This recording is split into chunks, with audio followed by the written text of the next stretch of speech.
Let's get to it, Nick. NFL style. Caleb Williams over 3,550 and a half passing yards at -115 on the DraftKings Sportsbook. Rate that prop. All right. I like we're starting with a little Caleb Williams talk, a very specific number with these individual player props for the season-long market. So I'm going to give this a 4 out of 5, and I'll explain myself here. Caleb Williams came just short of this last season, finished with 3,541 yards. So we're asking for 10 more yards compared to that rookie year. He's got a year under his belt. He should have a better offensive line. He should have a vastly better head coach in Ben Johnson, just a better coaching staff overall. I think we knew that the Bears coaching staff was shaky going into last season. I think we started to see some signs early on that maybe there was a lack of belief in the coaching staff. I don't think we knew just how bad it was until they fired Matt Eberflus, until we got all those post-firing reports about just how dysfunctional this team and this offense was. So even if you're somebody who looks at Ben Johnson and says, he's overrated coming in from Detroit, I think this is going to be an upgrade by default. I think it has to be compared to what Caleb Williams dealt with as a rookie, a guy who was sacked 68 times for almost 500 yards lost. So again, we're not looking at, a sky-high number. We're not asking him to become the first 4,000-yard passer in Bears history. Really? And a lot of these season-long props do come down to this, Jeff, but it comes down to whether you think he's playing 16 or 17 games. If he does, he's going to go over this number. Every quarterback who started at least 16 games last season went over, except for Caleb Williams, who, again, missed it by just 9 yards in a terribly dysfunctional offense.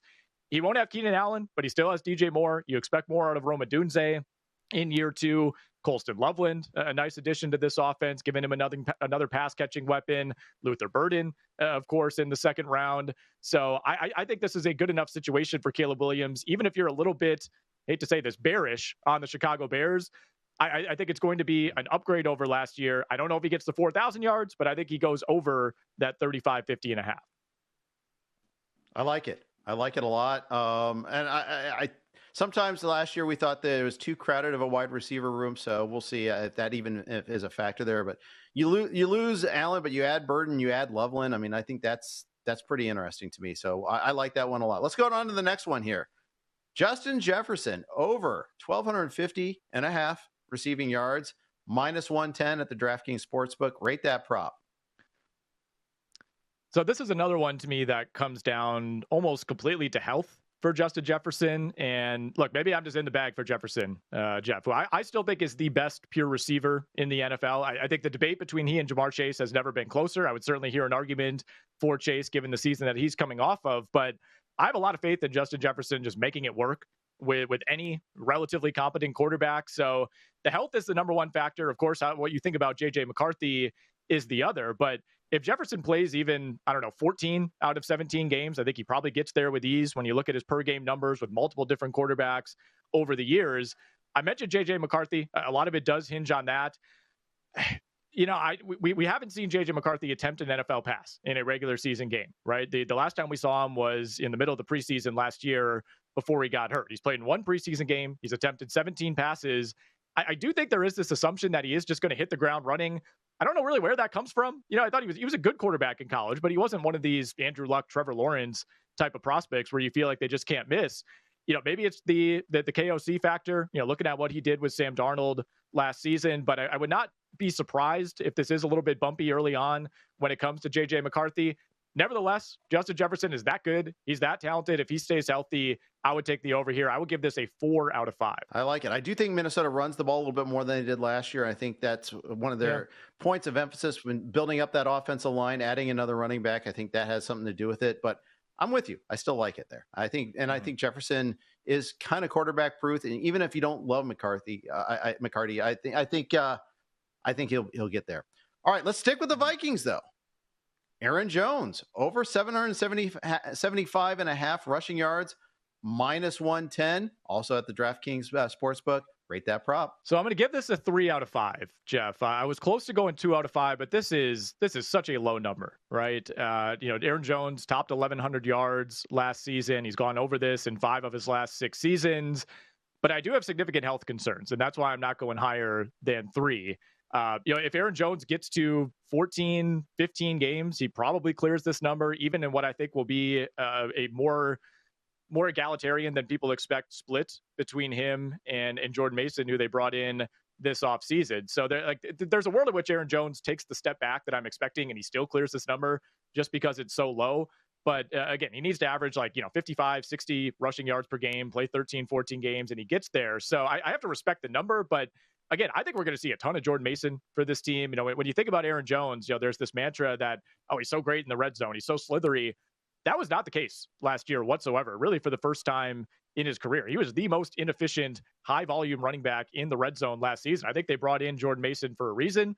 Jordan Mason is, he's always been a backup in San Francisco, but whenever he's been given that opportunity, he's proven to be a starting caliber running back. And I would not be surprised if we do see a transition where it feels like Mason becomes the 1A to Jones 1B as the season goes along. So this is not one where I'm running to the window to bet it. That's why it's a 3 out of 5. I have my concerns about Aaron Jones, but it's a low enough number that I wouldn't fault anybody if they did want to bet this one. We're pleased to bring in one of our favorite guests joining us on the Progressive Guest Line. It's Adam Thompson, NFL, MLB betting expert for us over at bookies.com. You can check him out on Twitter at Adam T Sports. You can find all of his daily picks over at bookies.com. Adam, welcome back to the show, man. Want to talk a little bit of football, a little bit of baseball with you, and start by examining the Offensive Rookie of the Year markets, where we have Ashton Jeanty installed as a favorite at plus 250, according to the DraftKings Sportsbook. Cam Ward close behind at plus 350.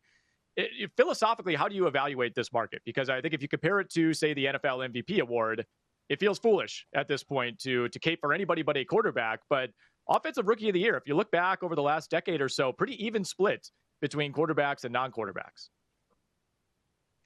Yeah, you got it. And it's more like Offensive MVP, Player of the Year award that can go to a non-quarterback, and same with Offensive Rookie of the Year. And Travis Jeanty, it's the clear choice. It makes a lot of sense. It's kind of boring. Plus 250 for that award. Cam Ward is the other clear favorite up here, but Cam Ward, it's just not a good situation quite yet for him. Nobody's fearing anybody in that wide receiver room. The O-line and the running back situation isn't going to help him in that first season.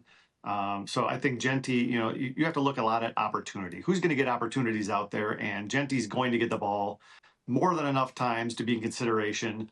Can Geno Smith do enough to protect him so there's not 8 or 9 in the box? We'll find out. But plus 250 on him. If you like insurance for that award, Travis Hunter plus 900 is way down there. I think he's going to get the opportunity. He actually goes into a situation with a top-level quarterback throwing him the ball. I think he's going to get opportunities to be a 1,000-yard receiving, 8 or 9 touchdown type of guy. That might do it if Genty's only averaging about 3.7 yards per carry because he just can't get going for that Raiders team. I'd like to believe in Tyler Shuck with the Saints. I'm not sure if I'm there yet, plus 1,200. But again, opportunity. He's going to get that opportunity. But Travis Hunter, plus 900. That's pretty tasty if you can get it at that number. And I was wondering about that this question too, because it's supposed to be such a good rookie class in terms of running backs. We know an injury could just totally change that. If Jeanty gets hurt, then all of a sudden this is wide open. So someone like Amarian Hampton, R.J. Harvey, Quinshawn Judkins, Travion Henderson, they're all going to get plenty of touches. Is there can one of those longer shots have a chance, or do any of those interest you at their prices? I like Hampton. He was kind of the other guy I was looking at. I think he's walking into a great situation. Now you have Najee Harris there as well with the Chargers, but they like to run. They're going to try to run the ball. They're going to try to take pressure off of the QB Herbert. So I think he's going to get an opportunity. And 10-1, that's pretty good too. I like Hunter more just because I think Lawrence is going to force feed him a little bit, and he's going to get opportunities. I guess the question is there. Is he going to play so much defense? Is that going to be his focus at some point in the season? He's going to have to pick one. We'll find out. But yeah, Amarian Hampton, I think his situation is probably better than Tyler Shuck's in New Orleans. I think he's going to get the ball a lot. But Genty's the guy. I like Hunter, and I like Hampton too. Talk with Adam Thompson, our betting expert for bookies.com. He joins us on the Progressive Guest Line. Adam, you are a Green Bay resident, but you've always been great about being objective when we ask you to evaluate the NFC North. How do you break down the odds to win that division right now? You got the Lions, of course, as favorites at plus 140, the Packers plus 260, Vikings 4-1, Bears close behind at plus 425. If you compare this to other divisions, other divisional odds, no division is projected to be as close as the NFC North. And of course, we saw that last season. So where's the best value right now if you're looking to pick an NFC North winner? Yeah, I think it's the toughest division in football. Again, last year there were 3 teams with 11 plus wins. I still think the Lions are the cream of the crop here. Offensively, especially. I think defensively as well, they're going to be the best team. I think the Vikings are going to be very solid defensively too. But they're still the best team in this division. I like their odds to win this division. I think that's pretty good. I do think that all 4 of these teams have a chance to make the playoffs, and that's never happened in the history of the league. All 4 teams. I don't know if it's going to happen here. I don't even know if that's even possible. But the Vikings minus 106 to make the playoffs. The Packers are right there at minus 112. Each team has question marks, but defensively, I think Detroit, is probably the best defensive front this side of Philadelphia. I think they might have the best defensive backfield anywhere in the league. So I still think they're the team to beat, but I think the Lions and Packers, right, and Vikings and Bears, I think all of them have a real chance to make the playoffs. Let's stick with that theme of making the playoffs here, because I think there's some interesting angles here on some teams, whether to make or not make the playoffs there. The Atlanta Falcons, they play in the NFC South. It's like the NFC, but it's South. Really weaker division. The Saints look like they're in a bit of a rebuild mode. Who knows what the Saints are doing? Carolina might be on the upswing, but they're kind of a ways away. Tampa Bay won the division, but just barely. Everyone liked Atlanta last year. This year, to make the playoffs, you get a plus 155 price on the Falcons. One of the higher prices you can get out there. What say you on the Falcons at plus 155 to make the playoffs? They're right on the cusp. I like Tampa Bay just because their offense, I think, is just going to be overpowering this year compared to the other teams. Michael Penix Jr., we'll see what he has. I like the Falcons last year. I also thought Kirk Cousins was going to have a great year. That did not pan out at all. Certainly second season for Penix, he can take that step. He has the run game. I think the defense is improved. I like Tampa to win that division.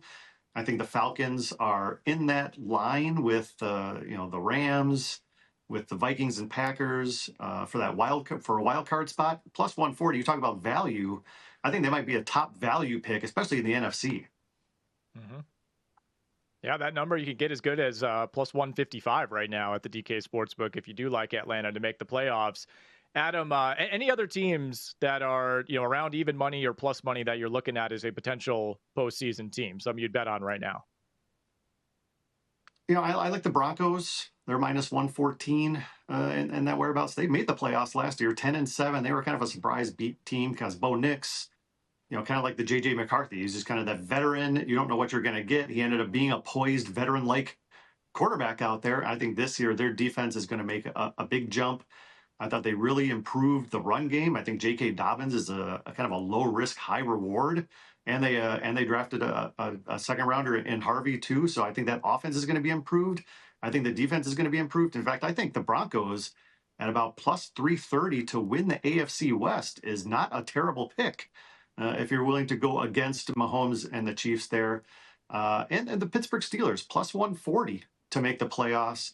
Everybody talks about Aaron Rodgers, but I think the defense is as elite as they come. I think they're going to be right there with the Eagles and the Lions as one of the top, and the Broncos even as one of those top defenses in the league.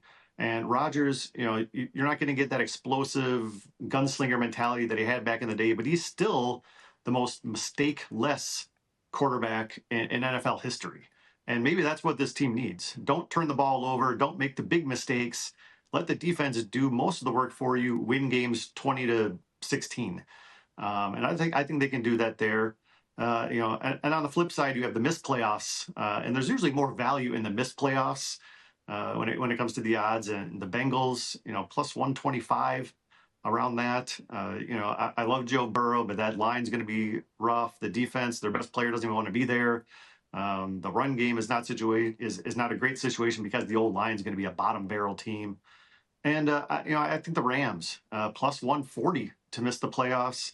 I think the Cardinals are creeping on them. I'm not sold on the Niners as being that great of a team, but I think in this division they probably are. Devontae Adams is a nice pickup, but I'm not sure about the run game. I'm not sold on the Rams, and at plus 140, that seems like a good value play if you're not sure.